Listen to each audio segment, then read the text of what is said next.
حدیث پاک حضرت سیدنا موسیٰ علیہ السلام نے اللہ سے پوچھا کہ الہی آیا کہ تو اتنا قریب ہے کہ میں تجھ سے راز و نیاز کے انداز میں باتیں کروں، یا پھر کچھ بعید ہے کہ بلند آواز کے ساتھ تیرا ذکر کروں، تجھے پکاروں؟ تو اللہ نے فرمایا کہ اے میرے محبوب، جو مجھے یاد کرتا ہے میں اس کا ہم نشین ہوتا ہوں۔ اللہ جو مجھے یاد کرتا ہے میں اس کا ہم نشین ہوتا ہوں، اور جو مجھ سے مانوس ہو جاتا ہے، جس کو مجھ سے انسیت ہو جاتی ہے، مانوس ہو جاتا ہے، میں اس کے قریب ہو جاتا ہوں۔ فرمایا موسیٰ حتیٰ کہ میں اس کی رگے جان سے بھی زیادہ قریب ہوتا ہوں۔ اب اندازہ کریں کہ جو یاد کرے اور جو مانوس ہو جائے۔ مانوس ہونا کیا ہے؟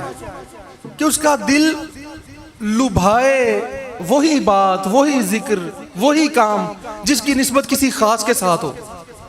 اس کا ہر بات میں، ہر کام میں دل یہ کرے اور ہر وقت اس کو خیال رہے اپنے محبوب کا۔ انسیت ہو جانا، آٹومیٹکلی اس کی طرف لپکنا، خود بخود، بے دھیانی میں بھی اسی کی طرف دھیان جانا، انسیت ہو گئی۔ اور اسی کے ساتھ اپنائیت محسوس کرنا۔ اگر اس کے بات سے، اس کے ذکر سے کوئی بات ہٹے تو اس میں اجنبیت لگے، اپنائیت نہ لگے، اسے کہتے ہیں انسیت پیدا ہو گئی۔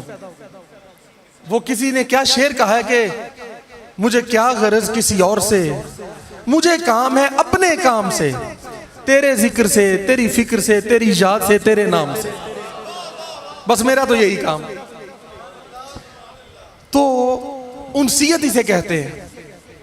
فرمایا موسیٰ جب مجھ سے کوئی مانوس ہو جاتا ہے میں اس کے قریب ہو جاتا ہوں، اور حتیٰ کہ اس کی رگے جان سے بھی زیادہ قریب ہو جاتا ہوں۔ تو اب سوچو یار، جو مانوس ہوتا ہے اللہ اس کے قریب ہوتا ہے، جو اس کو یاد کرتا ہے اس کا ہم نشین ہوتا ہے۔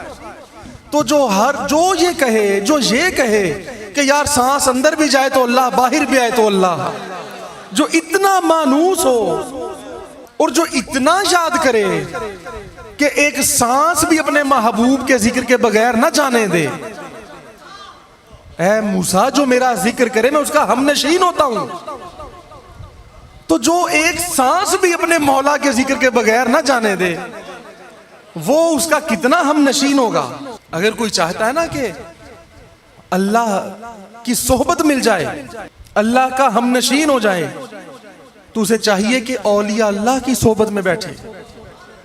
کسی کو بھی یہ خواہش ہو کہ اسے ہم نشینی خدا کا درجہ حاصل ہو جائے، تو اسے چاہیے کہ صحبت اولیاء میں حاضر ہو جائے۔